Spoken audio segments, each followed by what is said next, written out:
welcome everyone. We're just going to give it another like 60 seconds or so to let everyone get into the webinar.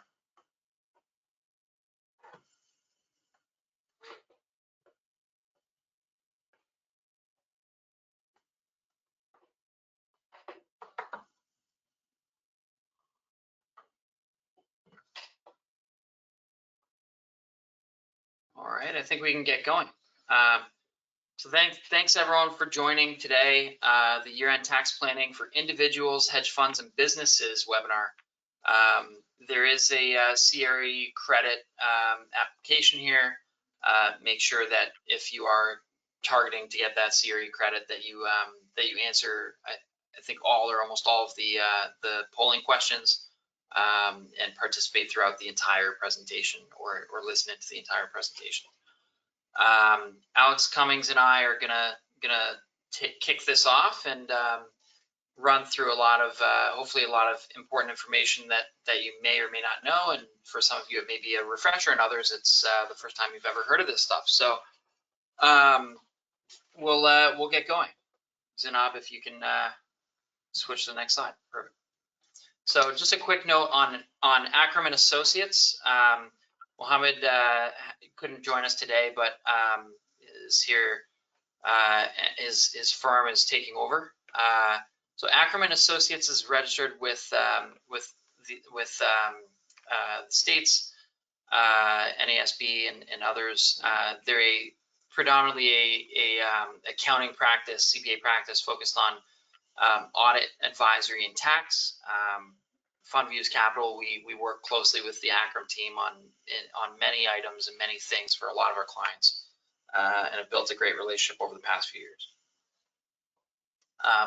My name is Greg Pops. I'm going to moderate the webinar with the help of Alex, who is a tax specialist through and through and knows a lot about a lot of different aspects of taxation.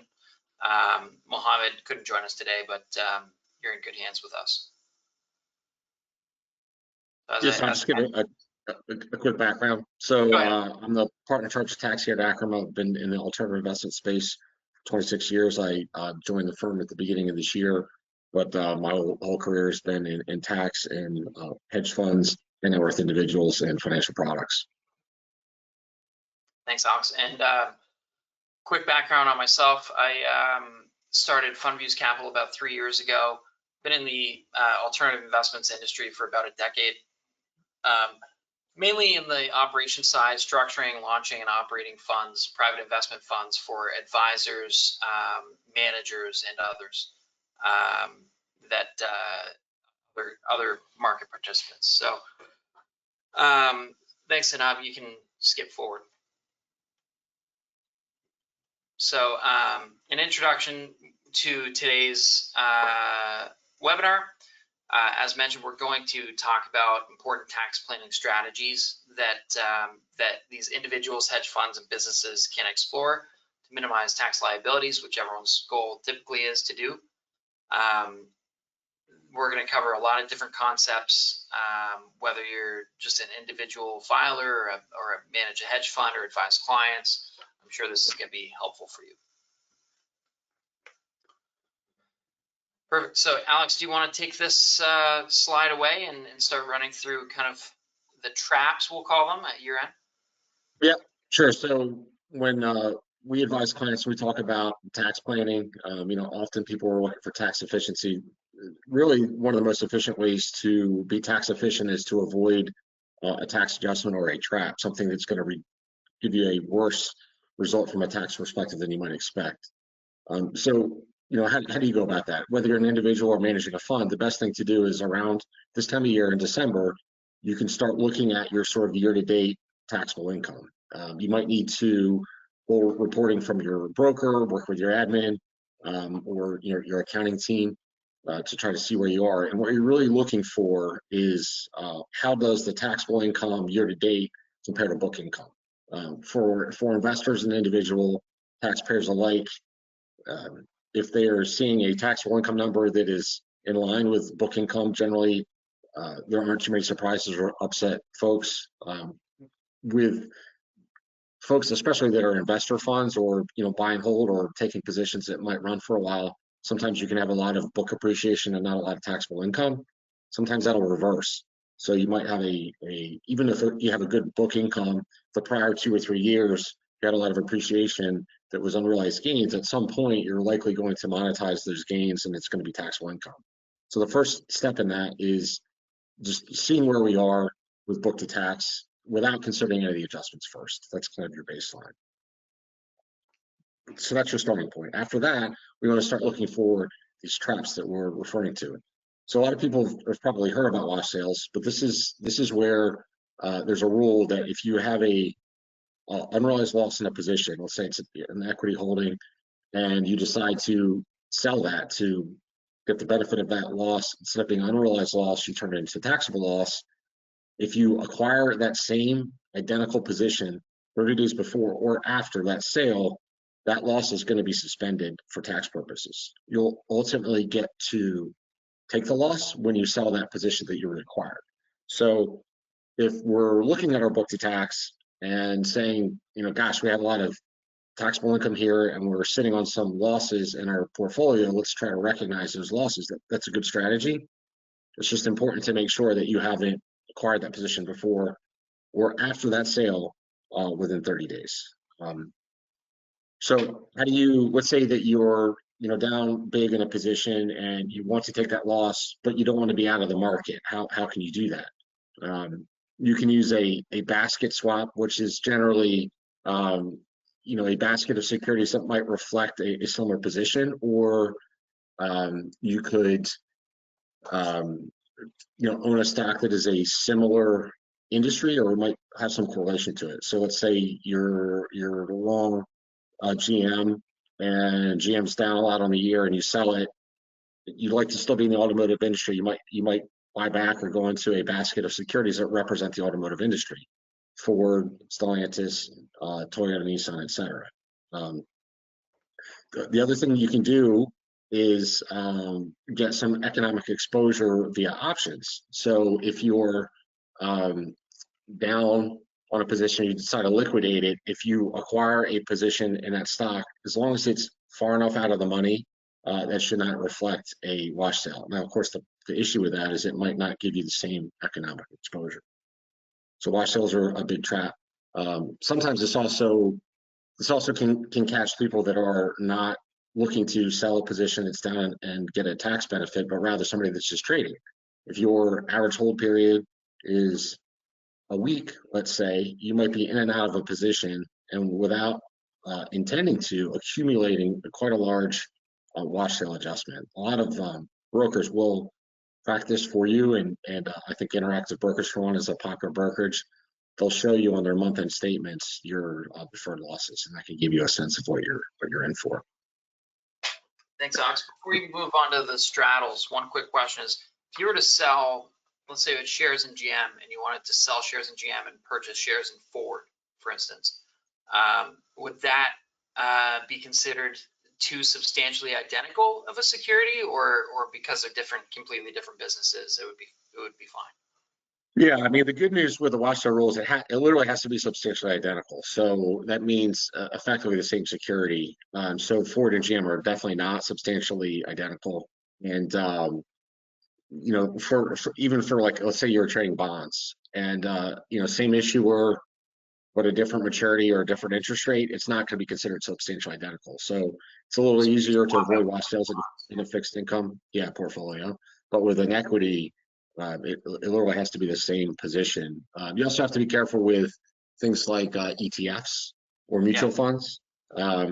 It's also, you could still have a wash sale, but if you're trading, let's say, if you're trading a T. Rowe Price S&P 500 and Fidelity S&P 500, that's the same security, even though it's a different sponsor. But if you're, T. Rowe Price Equity Income Fund and Vanguard Equity Income Fund, very likely those portfolios are quite different, and you could get away with something like that. Yeah, good point. So moving on to straddles. Yes, the straddles. Yeah, straddles are a little, wash sales are a little easier to wrap your head around and sort of to identify. Straddles can be challenging. A straddle is where you have some downside protection in a security. So we often see this with, let's say you're long equities and then you're long a put on that same security. Could be part of a, not a tax straddle, but a trading straddle, or you know, butterfly, or some of these other options, some of these other strategies that are used around equities. You know, let's say we stick with the automotive industry. Say we're long GM, and I think that's trading around 52 or so right now. Let's say our basis is 40 and we have a nice run up. You think we'd like to buy some puts on that to protect some of that profit. You know, there's a cost to that. A lot of times traders are happy to let that put expire worthless as long as they, you know, don't lose a lot of that appreciation. So if you're trading, let's say you're holding a GM and the current prices are, you know, $52, you buy a put at with a 51 strike, you know, the stock only has to go down, you know, a few percent before that put starts giving you gains equal to the loss in the long position. So that's going to be a tax straddle, and the rules are essentially, the language in the regulations is if you have a substantial reduction of risk in an offsetting position and you have an unrealized gain on one side, that loss side, you know, say that put expires worthless, you can't take that loss on that put security. It gets suspended in the basis of your long position. Now, if your price is $52 and you buy a put, would say it has a strike of $45, and you know the stock goes down from 52 to 51, and you lose $1 per share, you might see that that put only goes up 5 cents for that drop in that dollar. Well, that's a 5% reduction in loss. Most people would argue that's not a substantial reduction. So you can have a put in that situation, expire, go worthless, claim your loss, and not be concerned about the IRS deciding that was a strategy and needed to suspend it.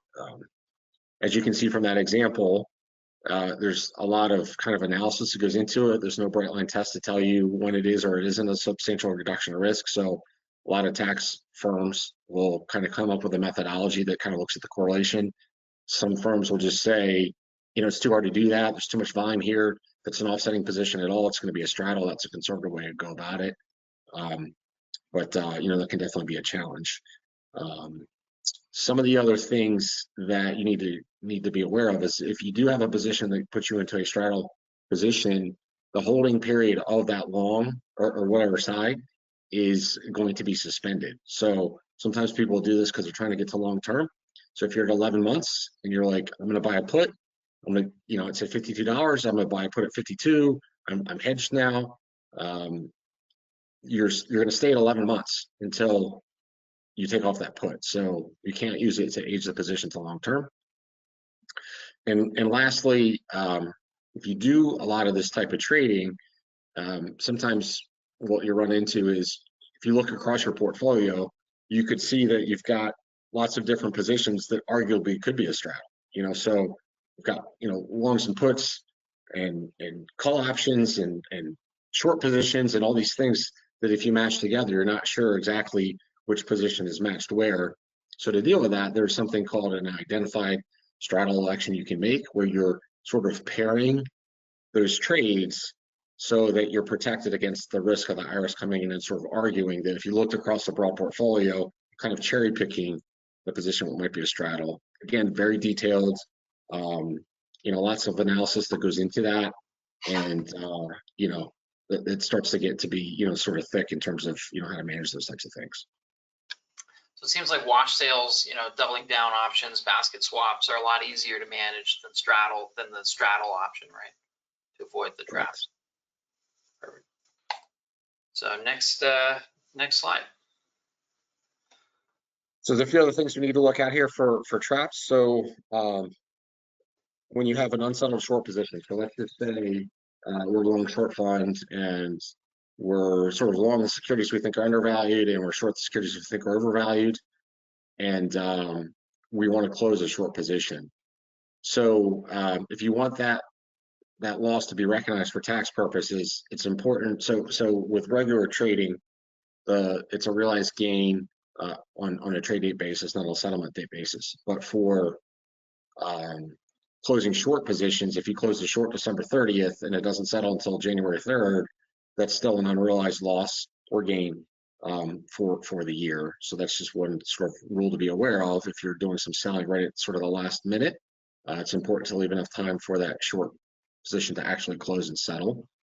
The other thing that's important with short positions, if let's say you open a short position and the stock goes down and you ride it for 18 months, usually when those positions are closed, the way that they're closed is you go to the broker, you close a short. What they do is they go buy the security and sort of immediately deliver it to close that short liability. Well, the holding period for capital gain purposes of the short position is based on the property that's used to close the short. It has nothing to do with how long that short position was open. So the only way to do this effectively is to already own that security long for greater than 12 months when you enter that short. And that's not a strategy most people will do. If you own something long term, you're not generally going to open a short against it. You might just close it or trade options around it. So for practical purposes, the capital gain or loss on shorts is almost always short term. If you do have a long-term position in your portfolio that you want to use to close a short, it's important to direct the broker to take that specific lot and close the short with it. Next up is constructive sales. So this is where sometimes, let's say we are sitting in an unrealized gain position and we're not ready to close it, but we're concerned about the short-term market conditions and we want to hedge that. Sometimes people will use shorts to do that. Well, when you short a stock, you create a liability with a broker. Say you short 100 shares, they're going to lend those shares to you, which you can sell and receive cash. So you have the money that is available for whatever that price was when you shorted it, that goes into your brokerage account, and now you have this liability. So if the stock goes down, say GM again, $52, short 100 shares, we have $5,200, and we ride the stock down to 40, and we decide to close it, we have $5,200 of cash in our brokerage account. We can take 4,000 of those dollars, buy the shares, close it. We've made a profit of $1,200. If you are long a position, you sit on a big gain, and you decide to short it, now you've perfectly hedged. You got 100 shares long, 100 shares short. If it goes up $1, the long position makes $1, short position loses $1. You have $0 of gain and loss, but you have the cash. You've received the cash. So the IRS is going to view that as you've constructively sold it because you have no gain or loss potential in the position and you have the dollars. So just be wary if you're using shorts to hedge your exposure and you have an unrealized gain on a position, that's going to be considered taxable. So another thing to jump into here is, what if we have a worthless security and we're doing our sort of tax analysis at year end and we're trying to generate losses where we can offset gains? What do you do if you have a worthless security? If a security becomes worthless during the taxable year, and you decided to adopt this position where you want to take this loss, it's treated as a sale or exchange on the last day of the taxable year. Generally with a capital asset, you have to have some sort of disposition, meaning you no longer own it. So this is one of the areas that you can actually take a realized loss without it actually being disposed of. So when that happens, if you dispose of a security, it's whatever the date is. If you say we're going to sell it on September 10th, that's the date of sale. You're going to take this position. It's deemed to be 12/31, and the holding period gain or loss will be whatever it is based on that 12/31 date. In order for this to work, it has to be a capital asset in the hands of the taxpayer, which if it's an equity position, that's going to be the case. And it has to be completely worthless, generally as evidenced by bankruptcy, liquidation, or termination of activities. There can be other ways you can substantiate worthlessness, but if you have one of those three things, rest assured you're going to be in a pretty good spot. If there's still a concern that you could be challenged, the way to make sure that you're able to take that loss is the taxpayer can formally abandon it. So we see this sometimes with our private equity clients or private equity investors, where they put some money into a startup and for a while they're getting updates and then they're sort of not hearing back from the company, and they're wondering what's going on, and their emails and phone calls are going unanswered. And they have their own pretty good authority that, things are wound up, but they don't really know for sure. They can't tell if it's wound up. They don't know if it's going into bankruptcy. They just know that things don't look good. They think the value is zero, and they want to take the loss. They can formally abandon the security. We would recommend that the clients sort of talk to their securities attorneys to figure out the way to do this, but in a pinch, you could, take it off your books, write a letter to the company that you're surrendering the securities and you're abandoning them, you no longer want them. That's going to guarantee or ensure that you should be able to substantiate that loss for tax purposes.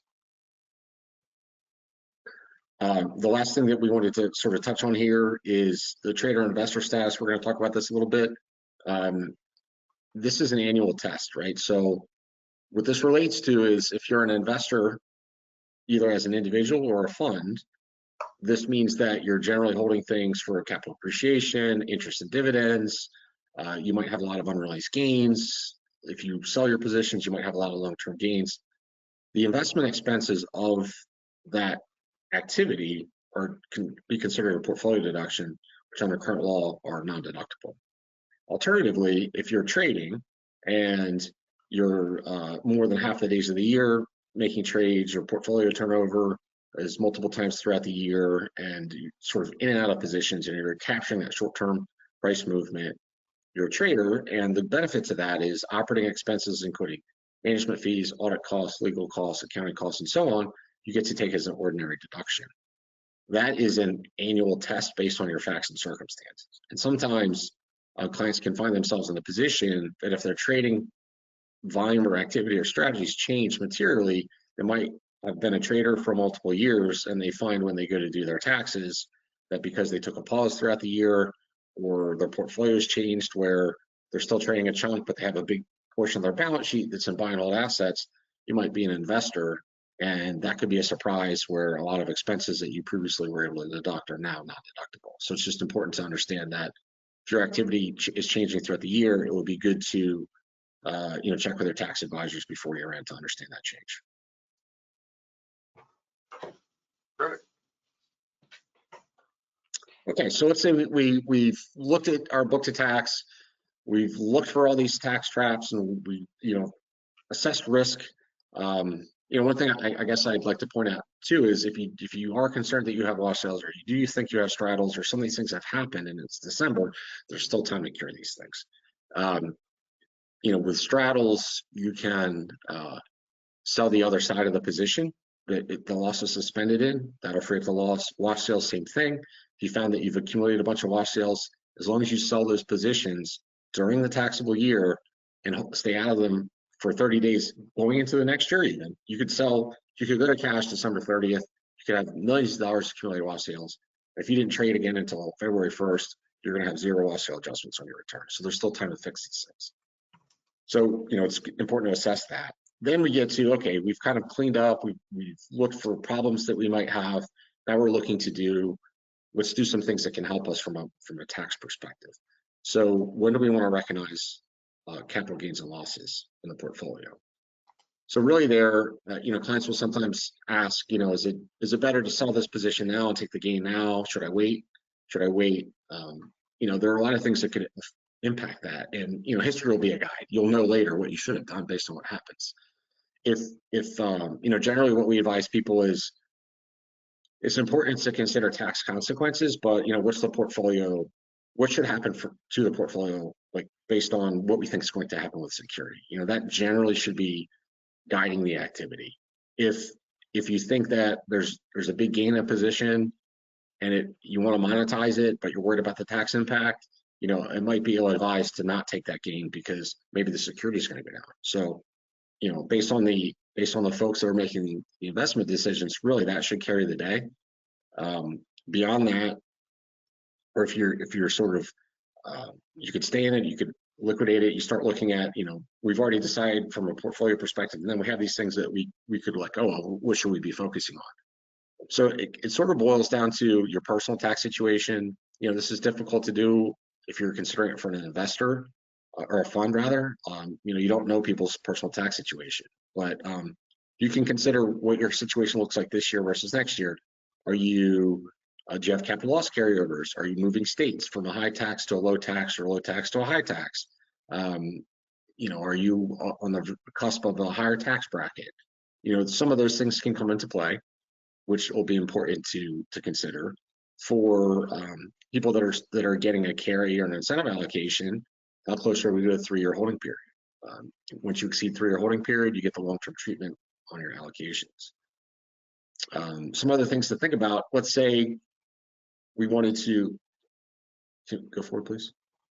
Next slide. Yeah, we can. We roll back. Sam, can you roll? Yeah, there we go.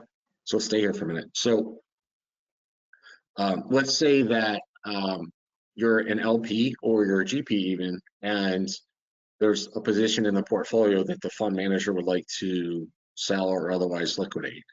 If you're at a short-term holding period, with or without regard to the 1061 rule for GP entities, you can have that security distributed to you, provided that the fund is willing to do that, or you have the ability to do that.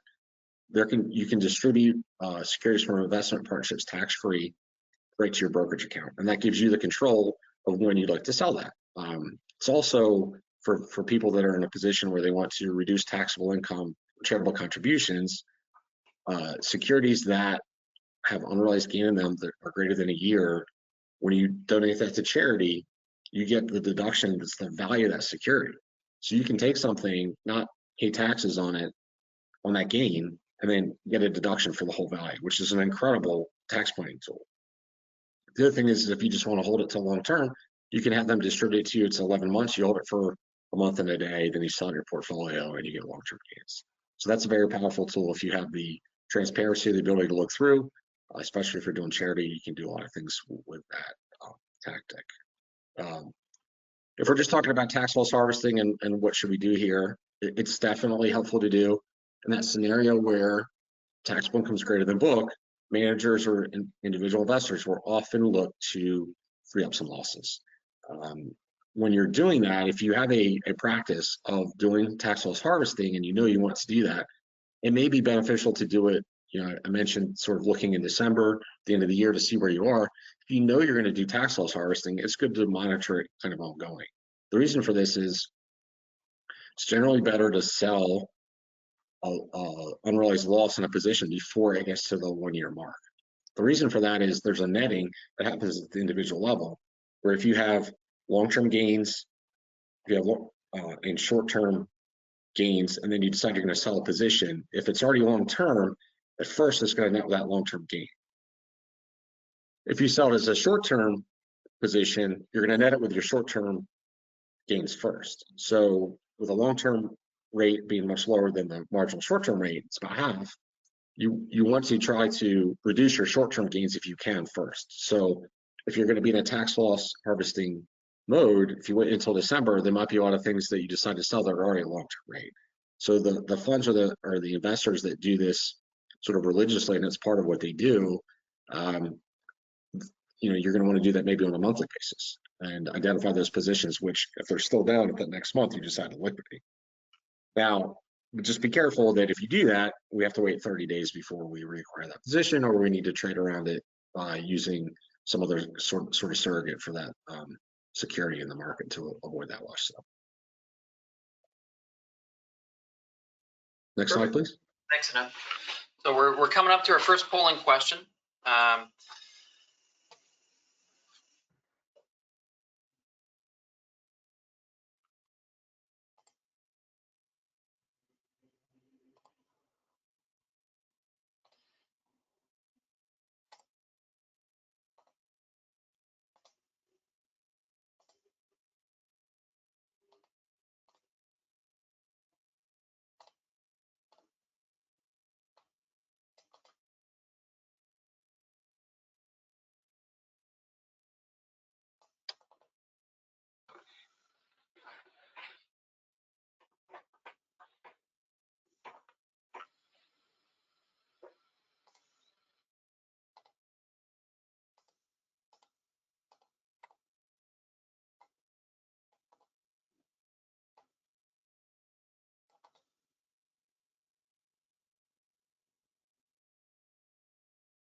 Perfect. Can we move to the next slide? Good to move forward, Zinab, without the poll.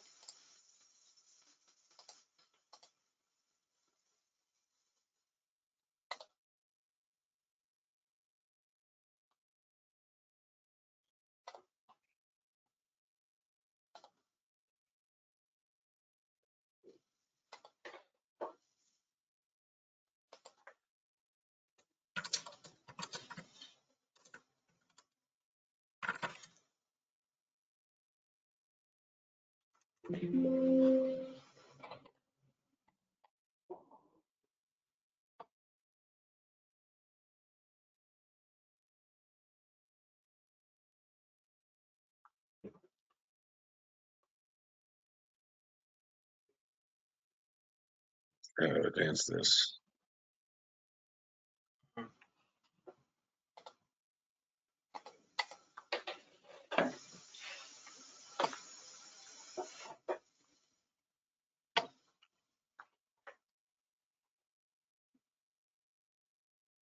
See if I can't solve this here.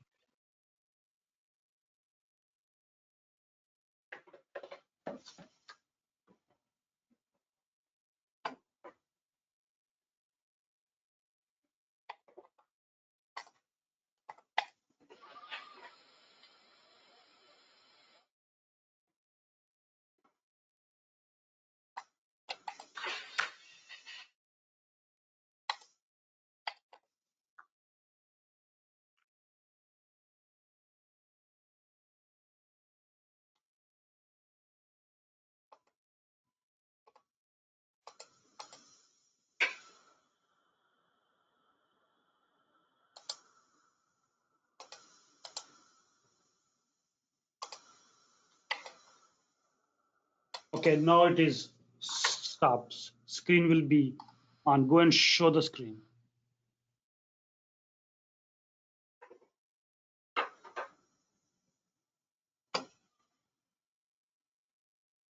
There we go. Sorry about that, everyone. So is that the next slide?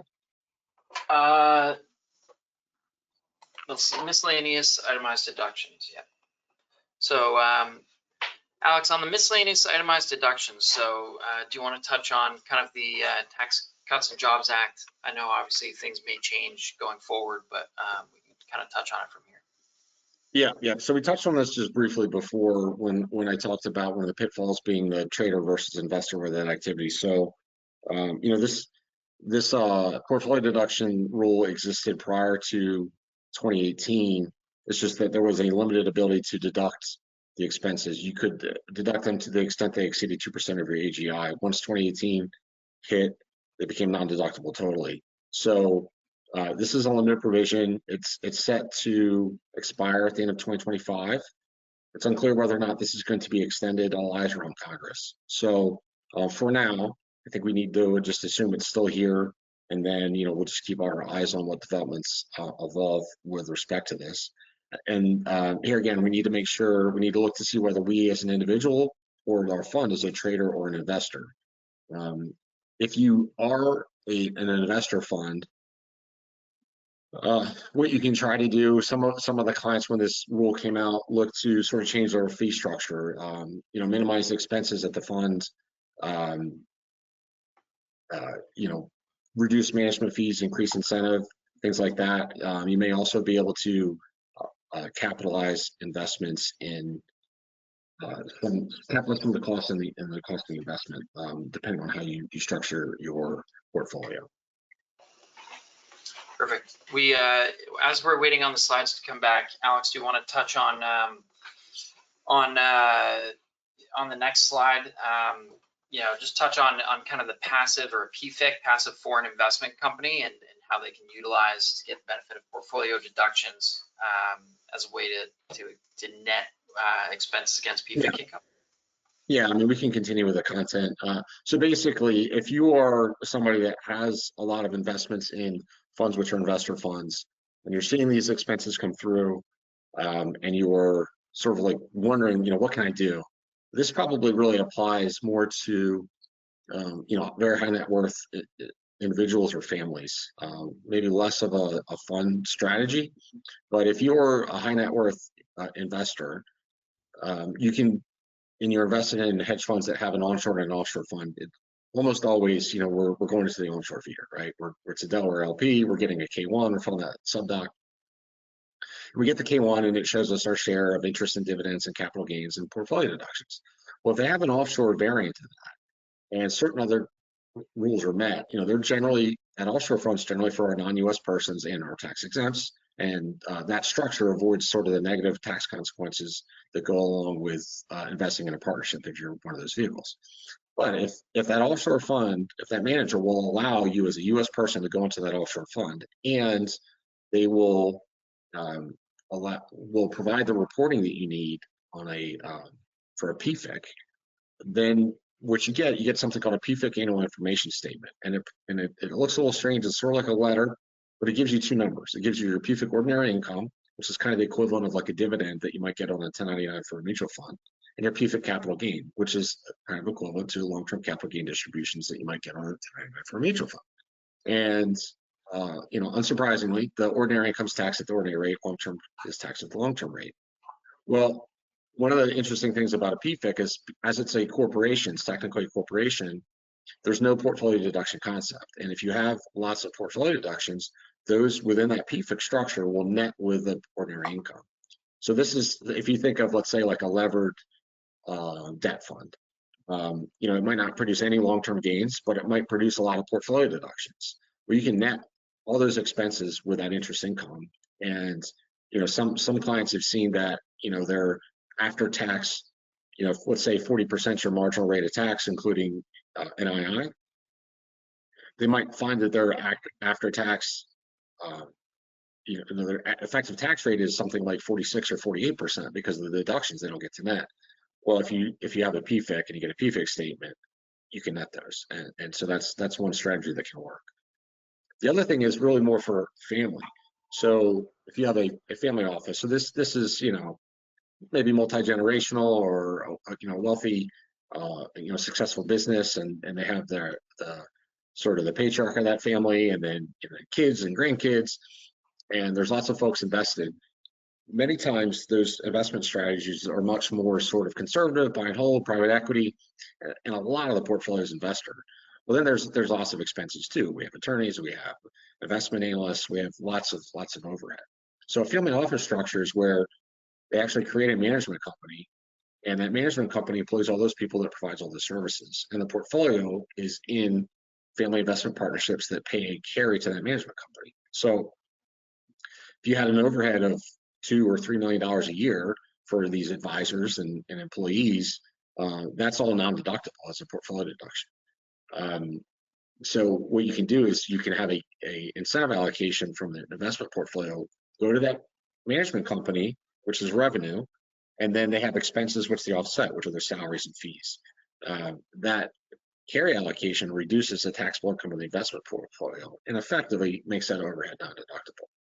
Now, this is generally for families with significant wealth in the hundreds of millions of dollars, and there's a lot that goes into the structures, and there's attorneys and tax accountants and so on that are specialists in the space, and if you don't set it up the right way, you're not going to get the benefit of that deduction. But it's an effective strategy for people in that situation.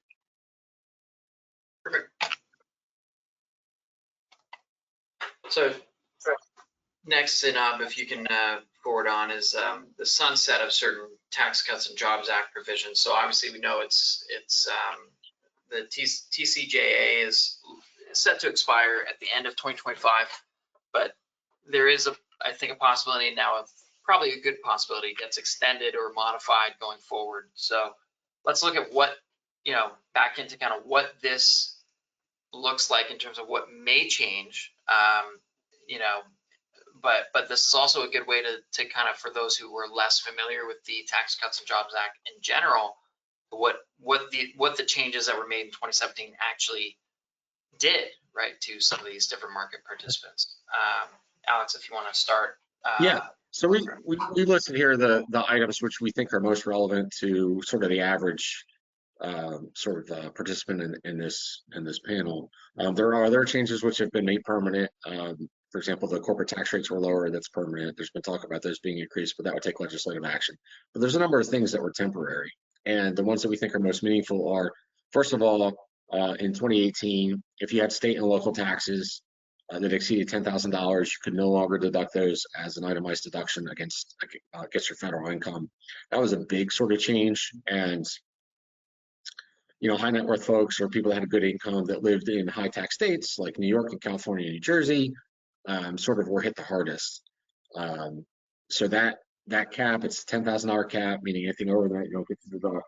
That will revert, barring any sort of legislative action, so that in 2026, if you had a $50,000 state tax expense, you can deduct all $50,000 from your federal income rather than only 10. So that's a pretty big impact. The other thing, so that's a benefit, right? That's an item that people in that situation would reduce taxes. One of the things that would increase taxes is all the tax rates were lowered. Every rate was lowered, and barring any action, they're going to revert back to the higher rates. The top margin rate now is 37%. That's going to revert up to 39.6. I think there's a 10% rate that was created. That's going to go away. And then I think the lowest rate is then 12 or 15. So all the rates will go up. Yeah.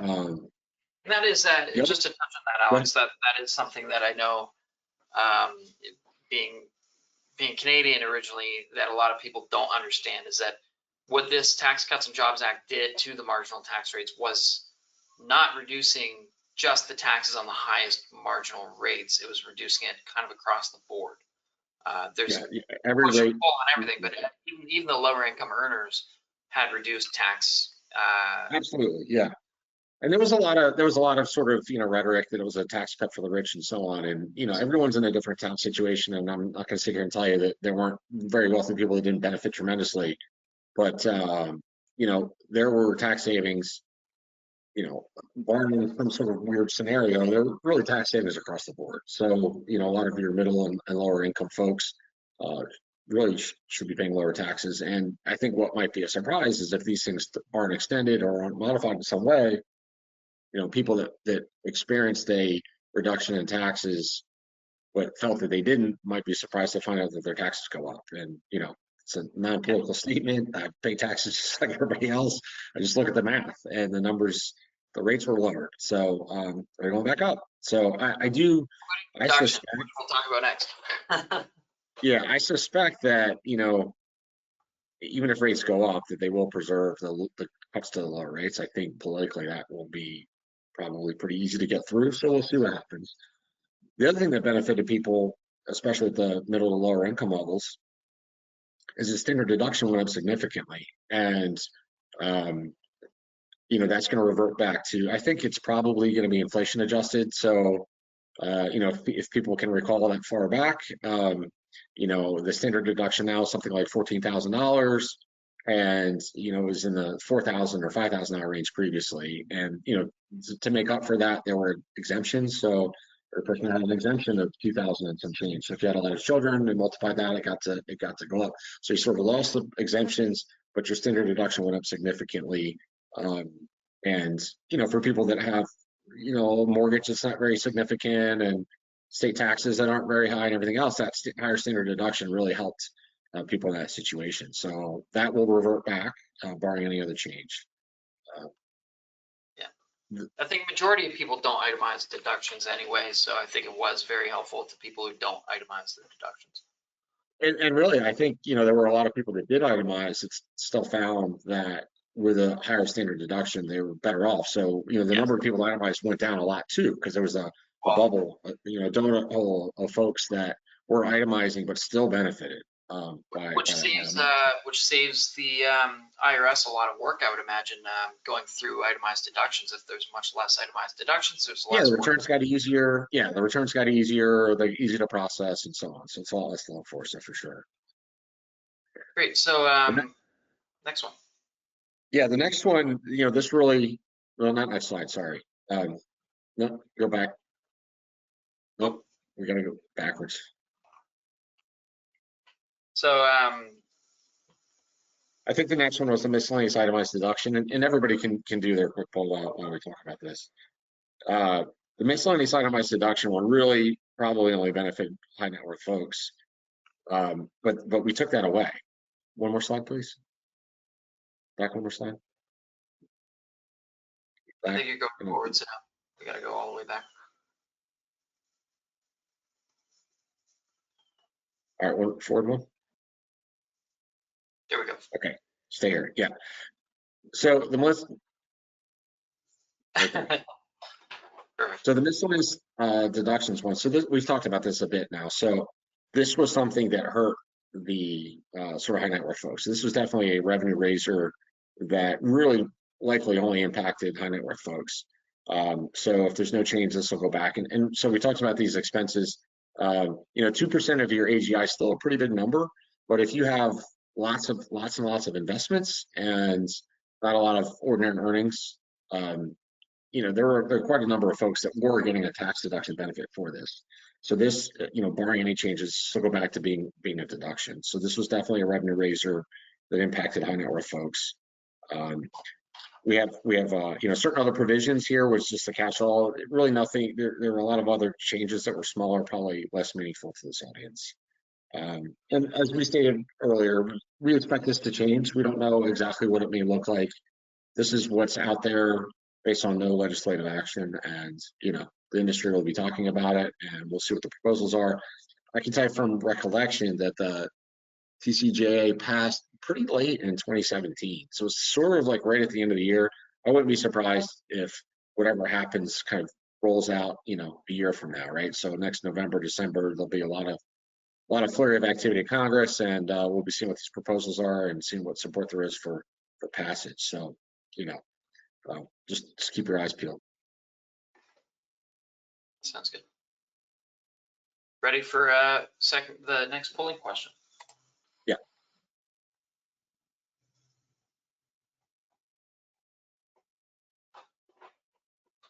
All right, maybe because we already did that. Yeah. Okay, so here's another sort of lesser known thing that's important to point out there. This is not something that's really available to everybody, and it's just to be aware of. I think the reason that we like to kind of bring this up is this is one of those things out there. A lot of things that you benefit from, like a qualified dividend or Section 1256, which we're going to talk about. It shows up on the 1099. You just kind of get the number. This is something that if you're an investor that has stock that qualifies for this, you sort of need to be aware of it and track it and point it out to your tax preparer. So qualified small business stock, QSBS, if you purchase shares or you own through a partnership shares of a company that was received directly for that company, exchanged for cash. So you buy, think of a small startup company that you make an investment in, and you hold that the shares for 5 years, and it's a C corp, and there's certain tests that are met. Gross asset test, when issued, can't be more than 50 million of tax basis, and then there has to be all the assets must be used in active conduct of the qualified trade or business, and there's certain industries that don't qualify. You can roll to the next slide, please. That you can have 100% of the gain on that stock tax-free. So, there's sort of a mechanical test here. The exclusion that you can get, the gain exclusion that you can get is greater of 10 million or 10 times the adjusted basis of the stock. Now that's for the entire sort of company at issuance. So if you own, 2% of the stock, it's not, it's for the entire company. But sort of the takeaway here, there's a lot of technical stuff here. The takeaway is if you're a private equity investor, or if you own stock in a startup that was a small company and you've held it for a long time, or even when you make these investments, you should inquire, like, hey, would this qualify for qualified small business stock? If so, you need to sort of keep a note of that in your file. And if you hold it for more than 5 years, work with your tax advisor to see if you can get this gain exclusion. We see this with really, this sort of benefits people that are kind of that startup themselves. So like if you're one of the founders of a company or a small tech company, a lot of Silicon Valley types that, were able to benefit from this sort of thing where, a group of people got together and created a company and were able to sell it to private equity or, take it public and got to, liquidate a lot of that stock that they had at a low cost for very high value and not pay a lot of tax on that. That's kind of the takeaway. Perfect. Moving on to now to section 1256 contracts. Next slide, please.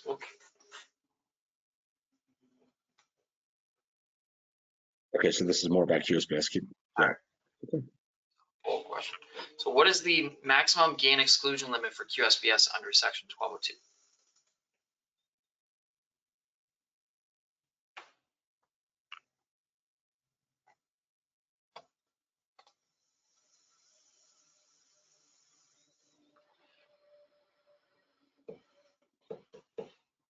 All right, perfect.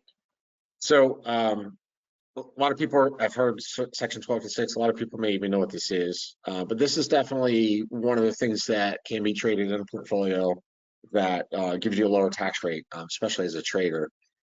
So these are regulated futures contracts. So when people think about these are things traded on U.S. exchanges primarily. There are some foreign exchanges that are regulated as well, but your oil and gas futures, your lean hogs, your gold futures, those contracts, whatever the gain or loss is considered a 1256 contract, and it's taxed at a 60/40. Hear about the 60/40 treatment. First of all, it's mark to market, which means anything that you hold as an open position at year end is treated as if sold. So there's no unrealized. Whatever your book gain in your futures 1256 contracts are, is your tax gain. And then from there, 60% of that gain or loss is long-term gain and 40% is short-term. So you get a blended rate. Let's assume you're a maximum rate taxpayer. I think under the contract rate is just about 30% instead of, that 37% would be if it was short-term. One exception to be careful of it, it sort of gets into the technical. A foreign currency forward contract is technically regulated by section 1256, but this is just the timing, meaning it's mark to market. There's another subsection in the code buried in there that tells you that it's ordinary gain or loss. So if you're trading US dollar euro forward, that's also going to be mark to market, meaning that if it's open at year end, it's taxable, but it's ordinary income or loss rather than 1256. Another thing that is 1256 is a lot of the popular equity index options like the S&P 500 and NASDAQ options are actually on futures exchanges. And you'll be able to tell this from your 1099 that you get. You'll see that the gain or loss from that is reported as section 1256. So if you're somebody that was trading options on these indices and you were using ETFs or something like that, you're going to get short-term gain or loss. And if you can open up an account that allows you to trade the futures version of it, you'll get 1256. Perfect.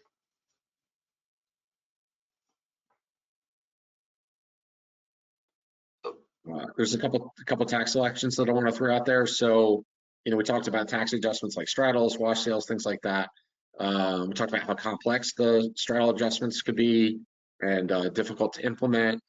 Also, for somebody that's a trader that's like churning in and out of positions, you may accumulate a massive amount of wash sales. It's very hard to get out from under without just stopping trading entirely for a month. So for somebody like that, the section 475 election is probably advisable. This is referred to the mark-to-market election, and basically, if you make this election, it's advisable to do it through an entity instead of as an individual, even though you can. Even if you're just trading for yourself, I'd say open up an LLC, and even if it's a single member, let's make it for that entity. That it's easier to then do things outside of that. We're not at risk of this applying to other things. But everything is mark-to-market or treated as if sold, and ordinary income or loss. Capital losses, I know a lot of the traders we talk to insist that they're not going to lose money, but capital losses are limited to $3,000 per married individual per year. So if you have a big drawdown year, a bad year, you're going to have a lot of suspended losses, and then gains the next year. You have to, really, you have a gain, you have a good year, have a bunch of gains, and then you lose a bunch the next year. You can't go back, right? You paid all that tax on that capital gain, and then you have a big capital loss carried forward. You have a capital loss, and then you have gain the next year, and that loss carries forward. Well, if you make the 475F election and you happen to have the bad fortune of having a big loss, you get to offset that against other ordinary income, including wages. So that's definitely very beneficial for somebody in that situation. The other thing is if you are trading forwards and they have a equivalent futures contract on that currency pair, which many of the major currencies are, you can make this 98 AMOB election and get 1256 tax treatment. I talked about how it's regular by 1256 where it's ordinary, but if you make the 98 AMOB election on the forward trading, you get the 60/40 treatment.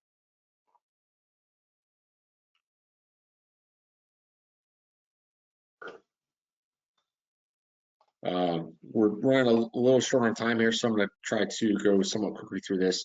What I'm going to say about this is if you are managing a hedge fund and you have an accrued incentive that's going to pay out and you have a lot of unrealized in your portfolio, if you redeem that money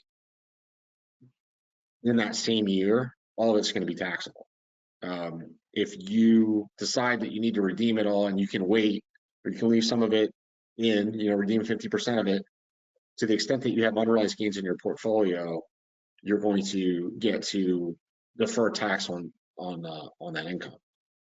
Sometimes some of the managers that we work with, they say, well, I don't understand, my portfolio was 40% unrealized, but 100% of my number is taxable. Well, it's because you took the cash out.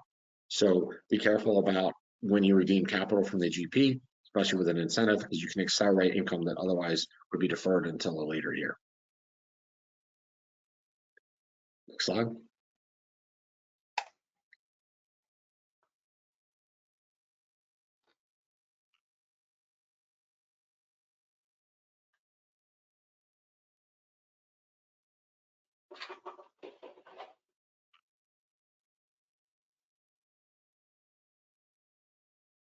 So we talked about the SALT cap. So if you're a taxpayer in a state that has a higher tax rate, most of the states have adopted sort of a workaround. It's a pass-through entity tax. You need a partnership, S corp, or really a pass-through entity of some kind of partnership or S corp to be able to do this. But New Jersey, California, New York, Maryland, North Carolina, even I think many states have a regime where you can have that partnership pay the tax for you at the partnership level, which will be a deduction against federal income. This is essentially a workaround to circumvent that cap. Very effective. Just a short takeaway here. If you're filing a partnership return and you have a limited state tax deduction, talk to your tax preparer. Can I use PTE?